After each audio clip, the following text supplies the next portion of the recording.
Before I start the comparison of acidity of ethanoic acid with chlorine, let me just tell you one chemical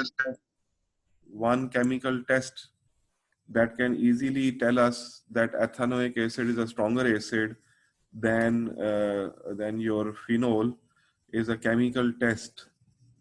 Their pH or their K values can tell us, but there is a chemical test to distinguish between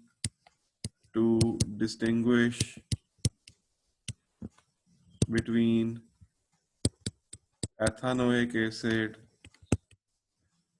H3COH and phenol C6H5OH, and that is the reaction with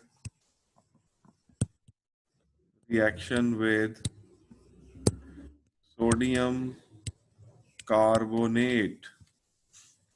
Sodium carbonate, when reacts with ethanoic acid,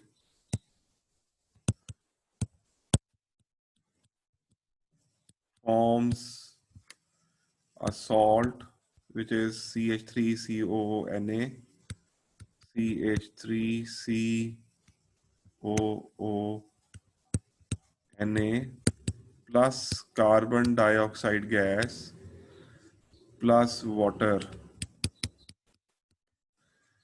So carbon dioxide gas is formed, and that we see effervescence, and you know carbon dioxide turns lime water milky. But when we react phenol with sodium carbonate,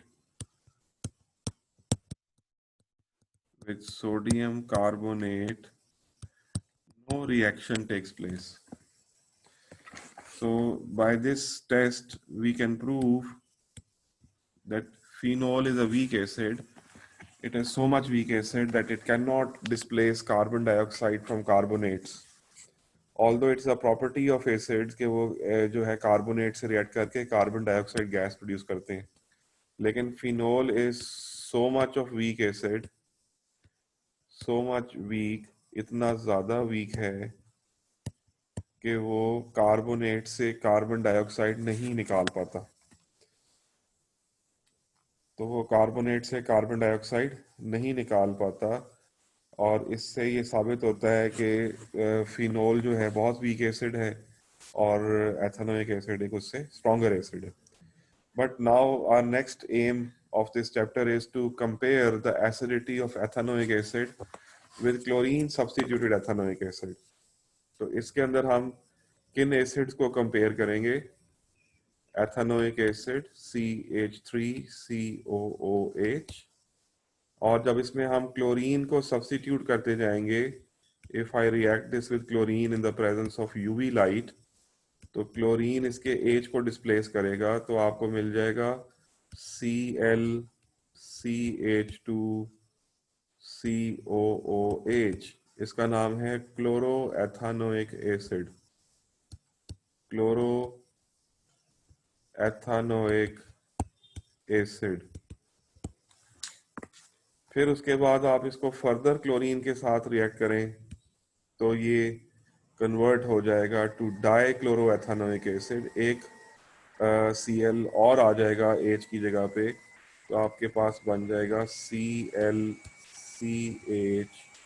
और एक और Cl आ गया, and then COH.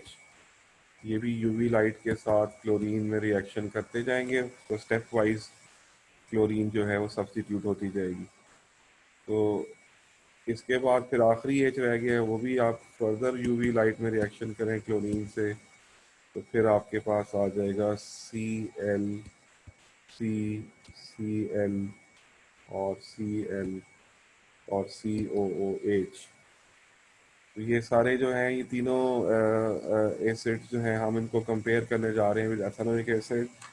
Their names, एक का नाम तो हमने लिखा है जी क्लोरो एथेनोइक एसिड, दूसरे का नाम था जी डाई क्लोरो, क्योंकि उसमें 2 क्लोरीन आ गए थे, डाई क्लोरो एथेनोइक एसिड, और तीसरे के अंदर फिर 3 क्लोरीन आ गए थे, तो उसका नाम था ट्राई क्लोरो एथेनोइक एसिड.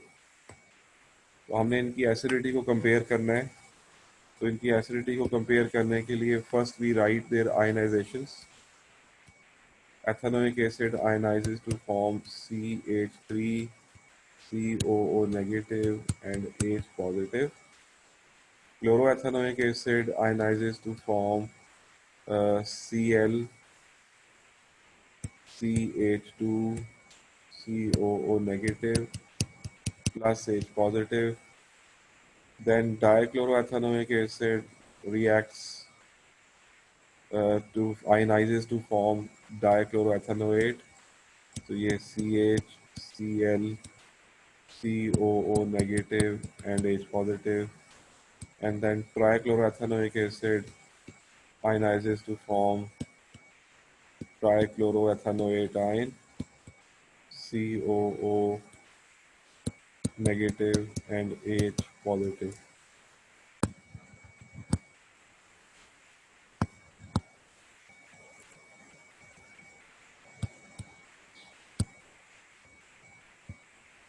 ठीक है जी, तो ये मैंने सारों की आयनाइजेशन लिखी है। अब अगर आपको पता है कि के वैल्यू जितनी बड़ी होगी उतना स्ट्रॉन्ग एसिड होता है, तो अगर हम इनकी के वैल्यूज देखें, वैसे ये क्वेश्चन में दी जाती हैं, आपने रटन ही लगाने होते। तो के value for ethanoic acid is somewhere 2.6 into 10 raised to the power -4 mole per dm cube. But then comes chloroethanoic acid, it changes to 1.7 into 10 raised to the power -3. Dichloroethanoic acid, the value is 4.6 into 10 raised to the power -2. And trichloroethanoic acid is 1.5 into 10 raised to the power -1. तो इनकी अगर हम के values को देखें, तो we see down as the number of chlorine atoms are added, their acidity increases. Acidity increases. Acidity means ability to give hydrogen ions या to donate hydrogen ions. तो वो आप देख रहे हैं कि एथेनोइक एसिड की सबसे कम है।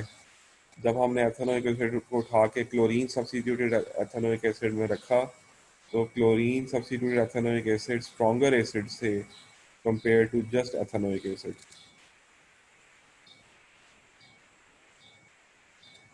तो इसकी वजह क्या होती है? तो अगर हम इसमें इक्विलिब्रा कोई डायरेक्शन करें, तो एथेनोइक एसिड में equilibria is well towards left hand side. ठीक है जी। क्लोरोएथेनोइक एसिड में equilibrium is more towards right hand side. Dichloro acid में further towards right hand side.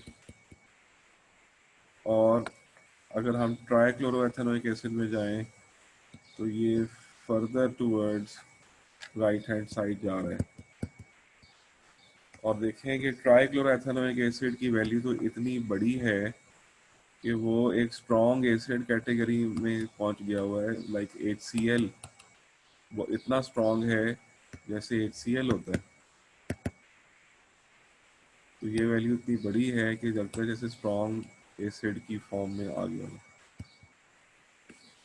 तो क्लोरीन के आने से एसिडिटी क्यों बढ़ती है? एथेनोइक एसिड इस सिनेरियो में सबसे वीक क्यों है? इसकी रीज़न अब बतानी है हमें। So as the number of chlorine atoms substituted into ethanoic acid increases, their acidity increases.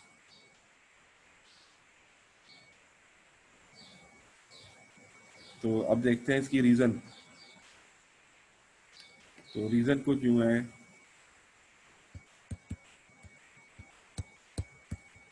इसकी रीज़न जो है वो ये है कि एथेनोइक एसिड में अगर आप देखते हैं, एथेनोएट का जो आयन बनता है C++ नेगेटिव।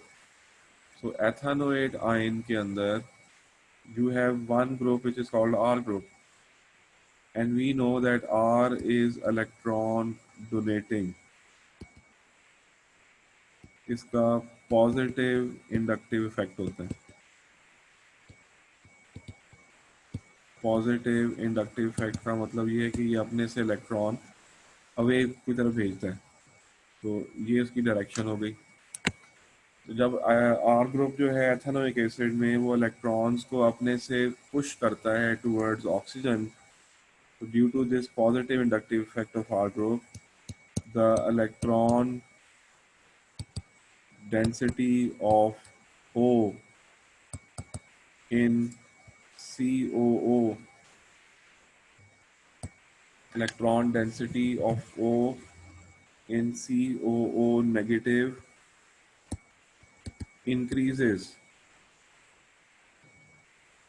तो ऑक्सीजन की इलेक्ट्रॉन डेंसिटी जब बढ़ती है तो फिर क्या होता है, hydrogen ion readily easily join कर जाता है, readily join CH3COO negative and equilibrium shifts to left hand side. तो इसमें जो इक्विलिब्रियम है वो लेफ्ट हैंड साइड पे चला जाता है, हाइड्रोजन आयंस उसके साथ इजीली ज्वाइन कर जाते हैं और वो आपको अनआयोनाइज्ड एसिड बना के दे देता है। तो इसका मतलब ये हुआ कि जब वो लेफ्ट हैंड साइड पर शिफ्ट हुआ तो ये तो वीक एसिड हुआ, क्योंकि इसका इक्विलिब्रियम तो लेफ्ट हैंड साइड पर है। लेकिन जैसे ही आप इसमें क्लोरीन सब्स्टिट्यूट करते हैं तो क्लोरीन के आने से एसिडिटी क्यों बढ़ती है वो देखते हैं।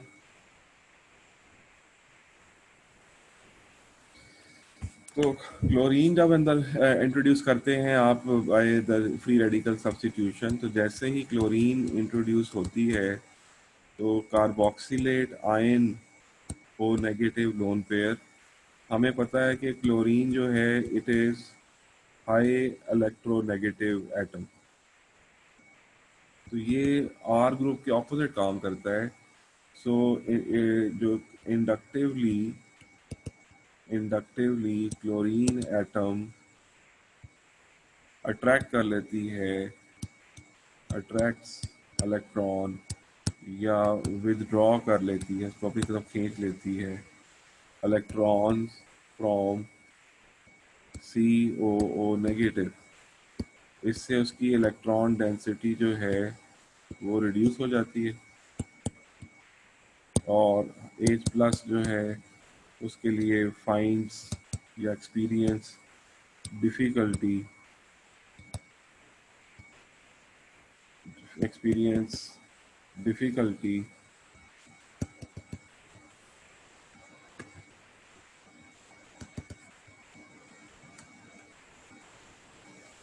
तो इलेक्ट्रॉन डेंसिटी रिड्यूसेस, तो hydrogen ions feel experience difficulty to join COO negative.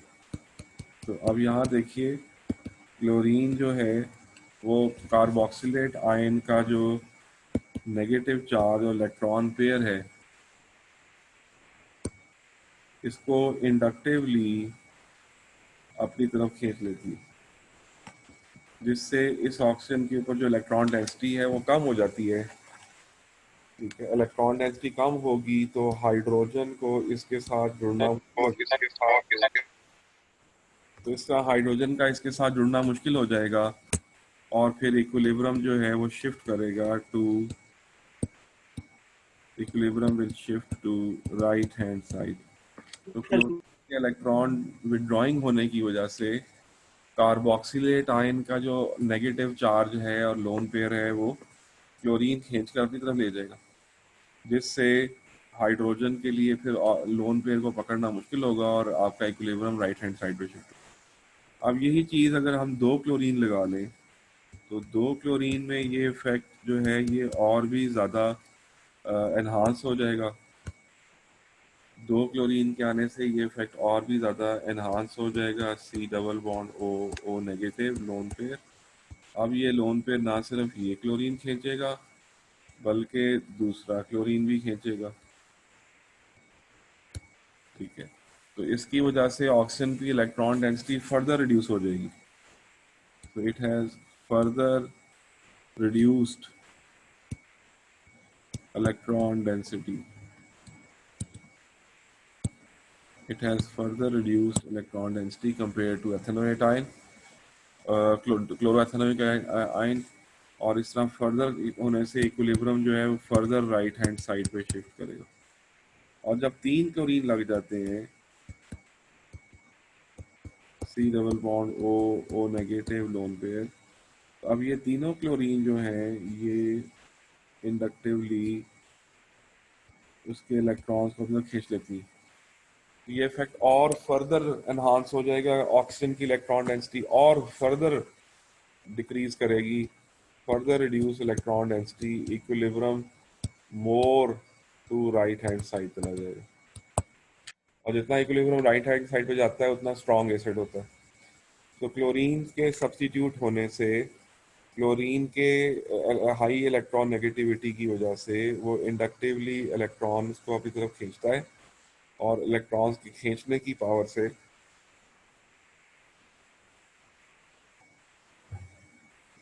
Oxygen की इलेक्ट्रॉन डेंसिटी कम हो जाती है, और हाइड्रोजन आयंस का जो ज्वाइन करना होता है विद कार्बोक्सिलेट आयन, और वो ज़रा निस्बतन आसान हो जाता है।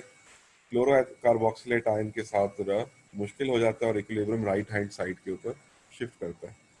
तो ये इसकी वजह है कि जिसकी वजह से आपके क्लोरीन सब्स्टिट्यूटेड एथेनोइक एसिड की एसिडिटी जैसे जैसे क्लोरीन बढ़ता जाता है वैसे वैसे बढ़ती जाती है। तो ये देखें, अब डिफरेंट सिनेरियोज हैं, इट डिपेंड्स कि आप किस चीज़ को किस सिनेरियो में रख रहे हैं। जैसे फिनोल को जब हमने वाटर और एथेनॉल में रखा तो वो वहाँ स्ट्रॉन्ग एसिड था, लेकिन उसी फिनोल को ला के जब हमने एथेनोइक एसिड के सामने रखा तो एथेनोइक एसिड उससे स्ट्रॉन्ग था, जिसको हमने अभी केमिकली प्रूव भी किया। लेकिन यही एथेनोइक एसिड अगर मिनरल एसिड में रखा जाए तो वीक एसिड है। वैसे ही अगर ये ethanoic acid chlorine substituted carboxylic acid में रखा जाए तो भी आपकी जो स्ट्रेंथ है वो जो है एथेनोइक एसिड की कम हो जाती है, और क्लोरीन सब्स्टिट्यूटेड कार्बोक्सिलिक एसिड की स्ट्रेंथ ज़्यादा हो जाती है। सो इट डिपेंड्स कि आपने किस एनवायरनमेंट में अपने एथेनोइक एसिड को रखा हुआ था, और ऐसे ही फिनोल को रखा हुआ था। तो ये जितने क्लोरीन लगते जाएंगे उतना इंडक्टिव इफेक्ट की वजह से ऑक्सीजन की इलेक्ट्रॉन डेंसिटी कम होती जाएगी, क्योंकि क्लोरीन एटम्स इलेक्ट्रॉन्स को विड्रॉ कर लेते हैं, इसलिए जो है आपका इक्विलिब्रियम राइट हैंड साइड पर शिफ्ट करेगा। इसी तरह अगर हम कंपेयर करते हैं, अभी मैं एक और ये इंडक्टिव इफेक्ट का ही कंपैरिजन करते हैं जी। एक होता है प्रोपानोइक एसिड, उसके अंदर हम कंपैरिजन करते हैं 2 क्लोरो प्रोपानोइक एसिड, और उसको कंपेयर करते हैं 3 क्लोरो प्रोपानोइक एसिड से। तो 2 क्लोरो प्रोपानोइक एसिड का फार्मूला होता है CH3CH C double bond OH। इसका नाम है 1 2 3, 2 पे क्लोरीन लगा हुआ है, और एक है 3 क्लोरो। 3 क्लोरो का मतलब है कि थर्ड कार्बन के ऊपर क्लोरीन लगा हुआ है, CH2 CH2 C double bond OH। तो वो पूछता है इनमें से कौन सा ज़्यादा स्ट्रॉन्गर है, which of them is more stronger acid, 2 chloropropanoic acid और 3 क्लोरोप्रोपेनोइक एसिड। तो 2 chloropropanoic acid is stronger than 3 chloro. उसकी क्या वजह है? 2 क्लोरो स्ट्रॉन्गर क्यों है? क्योंकि ये क्लोजर टू OH है, ये इसके इलेक्ट्रॉन्स को ज़्यादा आसानी से विड्रॉ करता है, जबकि 3 क्लोरो के अंदर इसको काफ़ी लंबा डिस्टेंस लेना पड़ता है। Due to proximity of chlorine, closeness of chlorine to carboxyl group, तो 2 क्लोरो के अंदर जो क्लोरीन एटम है ये क्लोजर टू COO नेगेटिव है, और जितना वो क्लोजर होगा उतना वो स्ट्रांगली अट्रैक्ट करेगा electron pair on COO negative. उतना वो स्ट्रांगली अट्रैक्ट करेगा इलेक्ट्रॉन पेयर को, और जितना, और उसकी वजह से आपका इक्विलिब्रियम जो है वो राइट हैंड साइड पर शिफ्ट रहेगा। जबकि 3 क्लोरोप्रोपेनोइक एसिड जो है वो क्लोरीन एटम के फर्दर अवे होने से जो एटम क्लोरीन की जो इलेक्ट्रॉन डेंसिटी है वो डिक्रीज नहीं होती। तो chlorine atom further away, so weaker electron withdrawing effect, weaker electron withdrawing effect, और उसकी वजह से वीकर एसिड होगा, वीकर एसिडिक होगा। तो क्लोरीन जो उतना एथेनोइक एसिड के करीब होगा, एथेनोएट आयन के करीब होगा, उतना स्ट्रांग होगा। और जैसे जैसे क्लोरीन एथेनोएट आयन के CO नेगेटिव से दूर होता जाएगा, उतना उसकी जो पुल पावर है, खींचने की पावर है, वो कम होती जाएगी और उसकी एसिडिटी कम होती जाएगी। तो इसलिए क्लोरीन में जब आप देख रहे हैं कि क्लोरो एथेनोइक एसिड में क्लोरीन सबका डिस्टेंस एक ही था, इसलिए वहाँ पर हमने सिर्फ नंबर ऑफ क्लोरीन से एक्सप्लेन किया। लेकिन अगर प्रोपानोइक एसिड में आते हैं तो देयर कैन बी पॉसिबिलिटी के क्लोरीन जो है वो दूर वाले कार्बन पे हो या करीब वाले पे हो।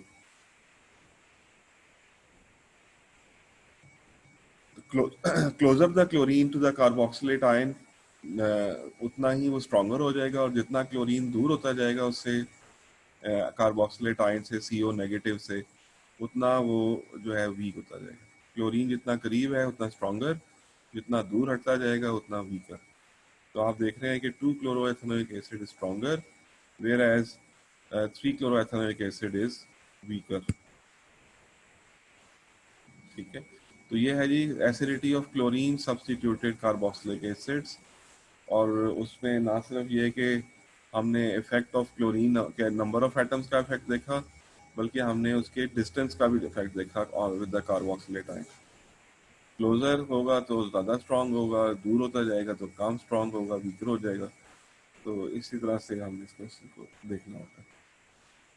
ये है जी comparison of ethanoic acid with chlorine substitute ethanoic acids. Now we are moving towards the last part of this chapter of carboxylic acid is oxidation of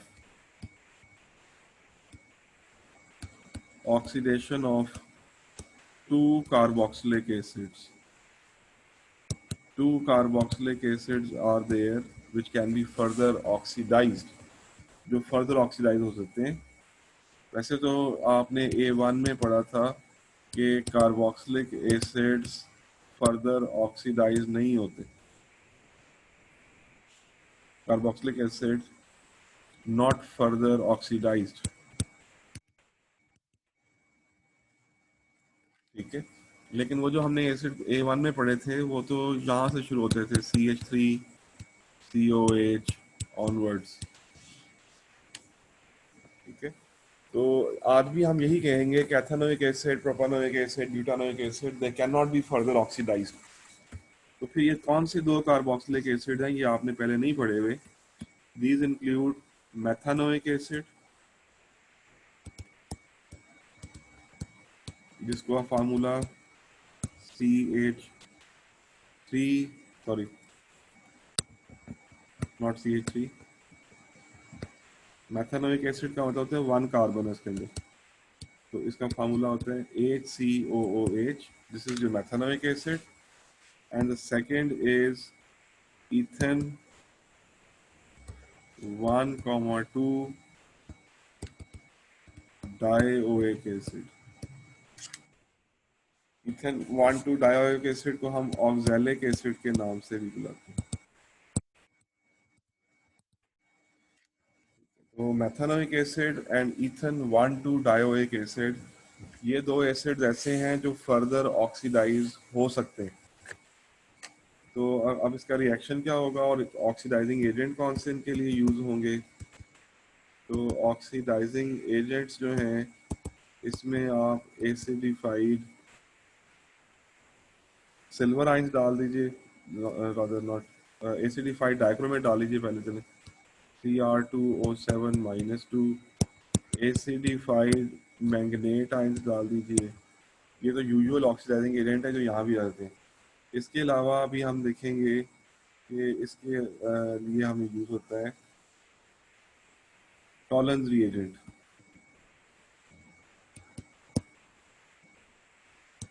ठीक है, टॉलरेंस रिएजेंट लगाएंगे, वो भी ऑक्सीडाइजिंग एजेंट का काम करेगा। और फेलिंग सोल्यूशन,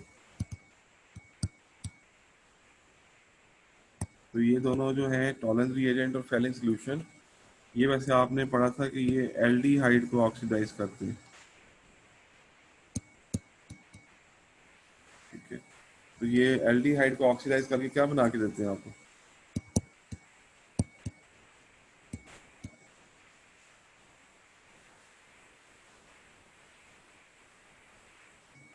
जी नहीं पता। तो ये एल्डिहाइड को चेंज कर देते हैं to carboxylic acid.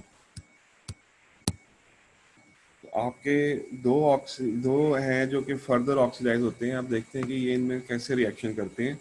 We generally represent these oxidising agents as O. तो अगर आप मेथानोइक एसिड देखें तो उसका फार्मूला होता है HC डबल बॉन्ड OH। अगर आप इस तरफ से देखोगे तो ये तो एसिड है क्योंकि इसके अंदर COOH है। लेकिन अगर आप इस तरह से देखोगे तो ये C डबल बॉन्ड OH, ये लगता है जैसे एल्डिहाइडिक ग्रुप ही है। एल्डिहाइडिक होने का और एसिड ग्रुप होने की वजह से ये फर्दर ऑक्सीडाइज हो सकता है। तो इसके लिए जो ऑक्सीडाइजिंग एजेंट है वो आप बेशक सिल्वर आयंस यूज कर लें, जो कि एक्वस एल्कलाइन नेचर में होता है। फेलिंग सोल्यूशन यूज कर लें, जैसे कॉपर सल्फेट होता है। और वैसे ही आप एसिडिफाइड डाइक्रोमेट यूज कर लें, परमैंगनेट भी यूज कर सकते हैं।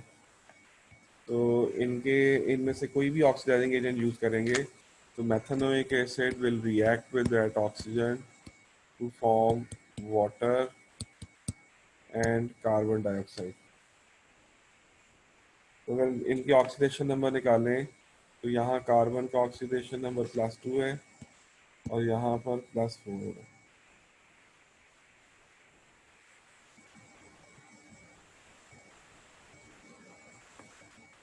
तो ये मेथानोइक एसिड जो है, इसको अगर आप सिल्वर मिरर से टेस्ट करोगे सिल्वर आयंस के साथ, तो टॉलरेंस टेस्ट के अंदर आपको जो है सिल्वर मिरर मिल जाएगा।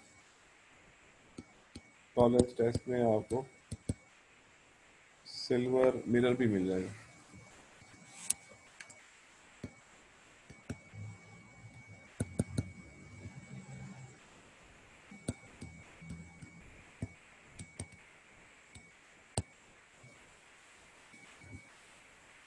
फेलिंग सोल्यूशन करेंगे तो वहाँ रेड प्रेसिपिटेट बन जाएगा। डाइक्रोमेट लेंगे तो वो ऑरेंज से ग्रीन हो जाएगा। पर मैंगनेट लेंगे तो वो पर्पल टू कलरलेस हो जाएगा। तो इसलिए ऑक्सीडाइजिंग एजेंट के तौर पे आप जो है इनमें से कोई भी यूज़ कर लें, वीक वाला कर लें, जैसे एसिडिफाई ये है आपका डाइक्रोमेट ले लें, या आप एल्डिहाइड को ऑक्सीडाइज करने वाले ले लें जैसे कि फेलिंग सोल्यूशन या टॉलरेंस टेस्ट। तो इनके अंदर फर्दर ऑक्सीडेशन होगी और ये कार्बन डाइऑक्साइड में चले जाएंगे। अगर आप इनके ऑक्सीडेशन नंबर लगा के देखें तो कार्बन का +2 है, आगे जो है वो +4 है, तो इसलिए इसकी ऑक्सीडेशन हो जाती है। दूसरा जो एसिड फर्दर ऑक्सीडाइज होता है वो है ऑक्सैलिक एसिड। ऑक्सैलिक एसिड का फार्मूला कुछ यूँ होता है COOH होल ट्वाइस। ये ऑक्सैलिक एसिड है, इसको हम इथेन 1,2 डायोइक एसिड भी कहते हैं।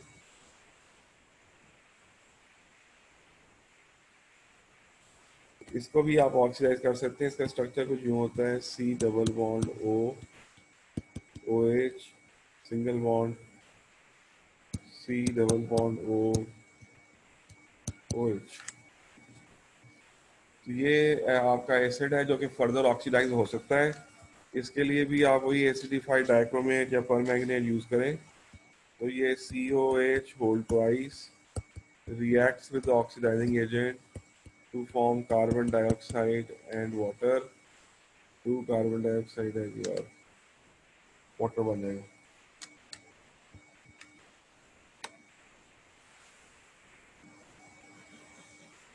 इस तरह से आप ये दो कार्बोक्सिलिक एसिड्स हैं जो फर्दर ऑक्सीडाइज होते हैं कार्बन डाइऑक्साइड और वाटर के अंदर। इनके लिए आप माइल्ड ऑक्सीडाइजिंग एजेंट भी यूज़ कर सकते हैं, जैसे कि टॉलेंस रिएजेंट है या कॉपर का फेलिंग सोल्यूशन है। और आप इसके लिए जो है वो जिसमें स्ट्रॉन्ग ऑक्सीडाइजिंग एजेंट भी यूज़ कर सकते हैं। इस तरह oxidation of two carboxylic acids जो हैं that can be done, remaining carboxylic acids can not be oxidised, only these two can be oxidized, and I have shown you कि इनका ऑक्सीडेशन नंबर इंक्रीज कर रहा है। तो ये जो है कार्बोक्सिलिक एसिड का टॉपिक यहाँ कंप्लीट हो जाता है। तो मेरा ख्याल है आज के लिए इतना कर लेते हैं जी, because we are running short of time as well. In the next class, we will start with the next topic of organic chemistry, which is acyl chlorides.